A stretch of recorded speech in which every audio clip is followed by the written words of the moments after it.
don't mind, we're going to get to the news. While hosting the Indiana Hoosiers football team at the White House yesterday, President Trump called linebacker Isaiah Jones a good-looking guy and added, quote, "I don't like good-looking people." Oh, buddy, we know. It looks like someone left a bunch of Pez dispensers in a hot car. In a new interview, President Trump said that he personally wants to go to Fort Knox and look at the country's gold reserve, I assume to get some decorating ideas.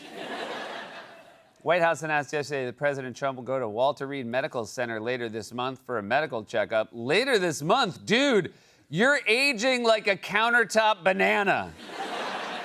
Go now. During an Oval Office event yesterday about maternal health care, Dr. Mehmet Oz said that 1 in 3 Americans are, quote, underbabied, which has to be the absolute weirdest way to say that. I'll respond so he can understand. Maybe people are underbabied because they're overjobbed and undermoneyed, and rather than find themselves overbabied and underhoused, it's safer to say underbabied and overcatted. A group of evangelical leaders gathered over the weekend to bless President Trump's gold leaf statue at his Doral golf course, but then it moved and they realized it was just actually him. Eric Trump posted a rendering on X yesterday of the Trump Tower Tbilisi, which is the Trump organization is set to build in the country of Georgia. Said Eric, country? Oh, I'm in trouble. According to a new analysis of federal contracts, the cost of President Trump's renovation to the Lincoln Memorial reflecting pool is more than 7 times greater than the $1.8 million he has quoted publicly. Even worse, now it's going to be above ground. Disgraced activist Rachel Dolezal, who posed for years as a black woman despite being born white, said in a new interview that she's training to become a sex coach. Well, no better way to confirm that you are indeed very white. A contestant on The Price is Right recently won the largest prize in a single pricing game in the show's history, a gallon of gas. And finally, a 28-year-old woman was arrested recently after she allegedly pretended to be a 16-year-old student and enrolled at a high school in the Bronx, though I'm pretty sure that's just the plot of the movie Grease. And that was a monologue, everybody. We got a great show for you tonight. You know her from Girls Trip, The After Party, and Bad Boys Ride or Die. Check her out on the cover of this year's Sports Illustrated swimsuit issue, which is available in print nationwide. On May 26th, the very funny Tiffany Haddish is back on the show. He is a fantastic singer, songwriter, and actor whose new album, Cinematic, is available now. Josh Groban, everybody. First time on the show for Josh. Very excited. But before we get to all that, the president went on an unhinged rant in which he referred to the White House as a house, then went on a deranged late-night posting spree in which he demanded the arrests of his political opponents. But don't worry, he also held a very important meeting in the Oval Office where he unveiled new measures to bring down prices. And wait, sorry, I read that wrong. He dozed off while his health secretary talked about sperm counts in teenagers. For more on this, it's time for a closer look. I don't know if you guys remember, but during the 2024 campaign, Donald Trump promised to solve an obscure, little-known problem most voters were unaware of. Let me see if I'm pronouncing this right. Is it inflation?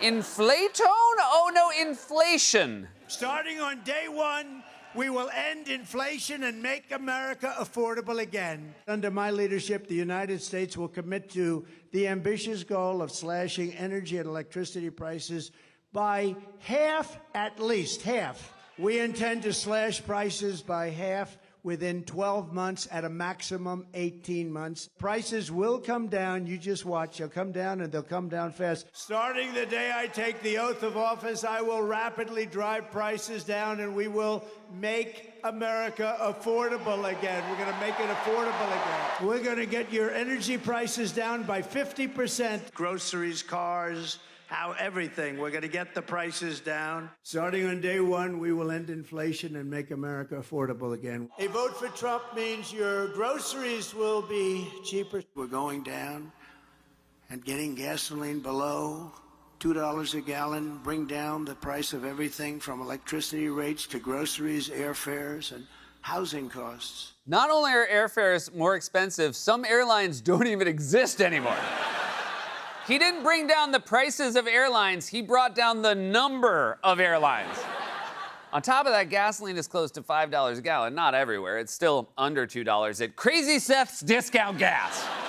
Not to brag, but as soon as Trump invaded Iran, I started hoarding gas in my New York City apartment. And sure, it smelled bad and all of our plants died, but now I'm making bank. I even bought myself a first-class round-trip ticket to Tahiti, or at least I thought it was first class, but then halfway through the flight, the airline shut down.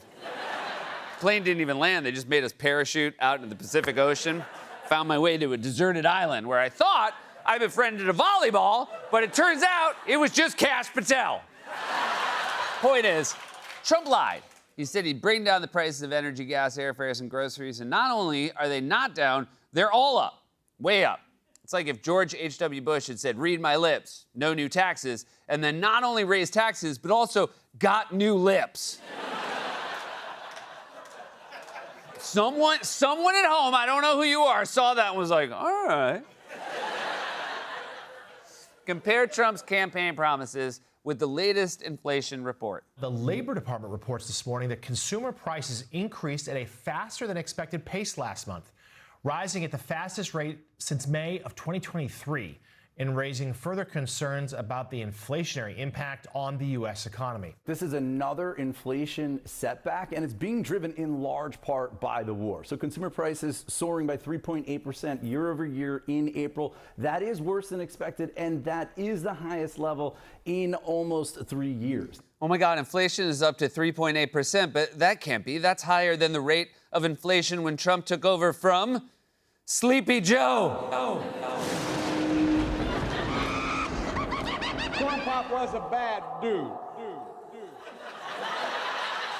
Next thing you know, Trump's gonna start falling asleep on camera and, oh, son of a bitch.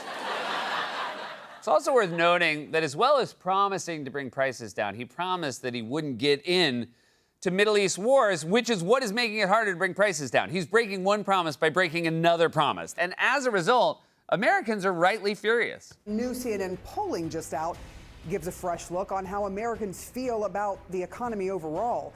The numbers reveal deep anxiety about affordability and growing warning signs for President Trump. 73% describe economic conditions in this country as poor. If you take a look here, we asked folks, has Donald Trump's policies affected the local cost of living for you? 77% in our poll say his policies have increased the cost of living. And let me just say, that includes a majority of Republicans. 55% of Republicans say Trump policies has increased the cost of living for them. 77% say Trump has made the cost of living worse. Seriously, 77% is impressive. It's rare to get that many Americans to agree on anything, let alone politics. I don't even think we could get 77% of Americans to agree that pineapple on pizza is disgusting, which it is. Here's how disgusting it is. Even Pizza Rat wouldn't touch it. Although, in fairness, Pizza Rat is actually very discerning. He was a guest judge on the new season of Top Chef. I'm just kidding. Pizza Rat's dead. How long do you think rats live?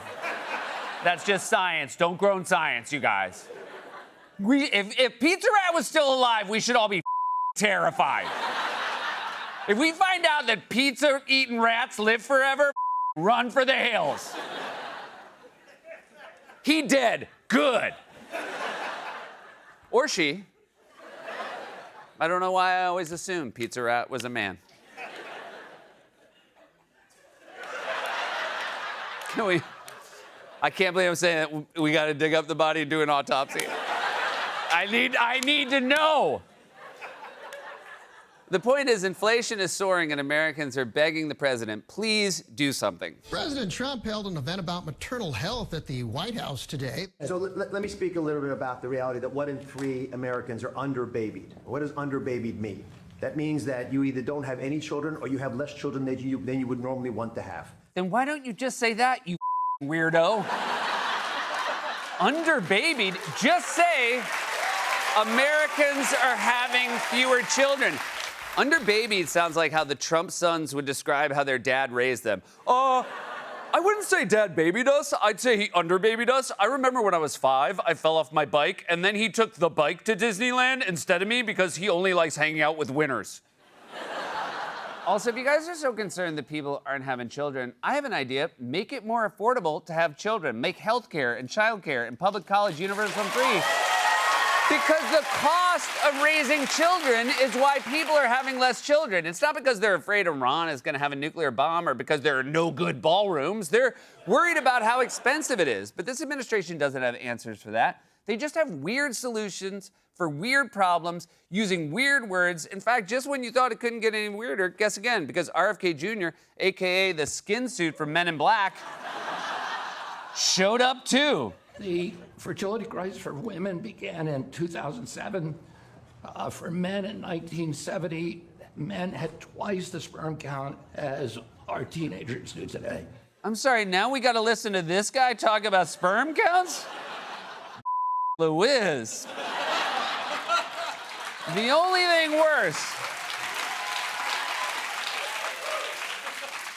worse than knowing old muffler throat is concerned about sperm counts is also knowing he's going to have a weird solution. We need to encourage our young men to expose their testicles to red light therapy, but also remind them not to point the light at their face. I did that, and it's why my skin is the same color as a gas station hot dog.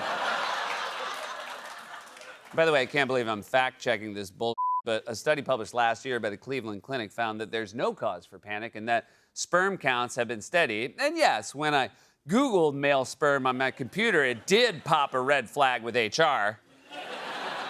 Also, while RFK Jr. was talking about sperm counts, Trump seemed to nod off again. I mean, forget sperm cells. Has anybody counted his brain cells? How do you fall asleep while RFK Jr. is talking? That's like replacing your white noise machine with a chainsaw stuck in a garbage disposal. So most people are struggling to afford, if it was talking about sperm.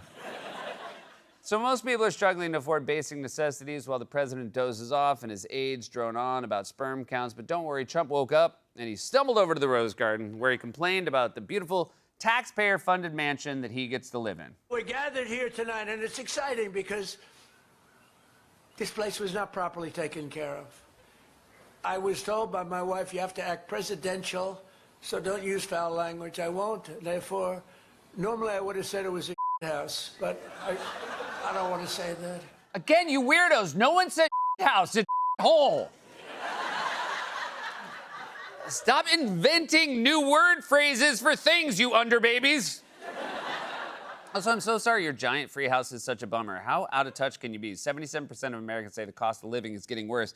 This guy's complaining about his 132-room mansion. He's like a Hollywood diva who doesn't like her trailer. There's no espresso machine in here. This place is a house. And that was only the start of Trump's deranged behavior. As it got later in the day, he got even crazier. President Trump declared that the ceasefire with Iran is on life support, sending oil prices up again ahead of a high-stakes mission to China and a barrage of inflammatory Truth Social posts overnight. We saw some erratic presidential behavior yesterday. The president used profanity to describe the White House at an event, and then he went on that strange social media spree into the morning. Yeah, this stretched late into the night, into the early morning, George. The president posting or reposting on social media more than 50 times by our count, and nearly all of these posts focused on false claims or conspiracy theories. The president at one point responding to someone calling on the DOJ to make more arrests, just as he reshared a post with an unfounded conspiracy theory calling on former President Barack Obama to be arrested. Uh-oh, the president was up all night. Sounds like somebody was underbabied. We all know what Trump really cares about. The only thing he cares about is his ballroom, which he is now claiming is under budget, even though the budget doubled. We have a ballroom that's under budget. It's going up right here. I've doubled the size of it because we obviously need that. And we're right now on budget, under budget, and ahead of schedule. I doubled the size of it, you dumb person. It's double the size. You are not a smart person. You just said it was under budget. If the price doubled, that's not under budget. That's like saying, I'm sticking to my calorie goal intake, only 1 burger a day. You doubled your calorie intake. That's because I ate 2 burgers. You dumb person. Also, if you're gonna insult someone, just say dummy. Why do you talk so weird? You're like a high school bully who can't think of a comeback. Hey, look, Donald tripped and split his pants. Oh yeah? Well, you're a not cool guy.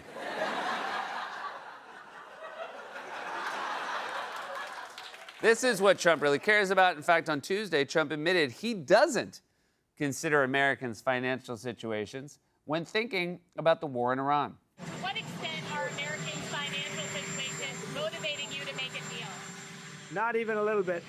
The only thing that matters when I'm talking about Iran, they can't have a nuclear weapon. I don't think about Americans' financial situation. I don't think about Americans' financial situations. I think about their sperm counts.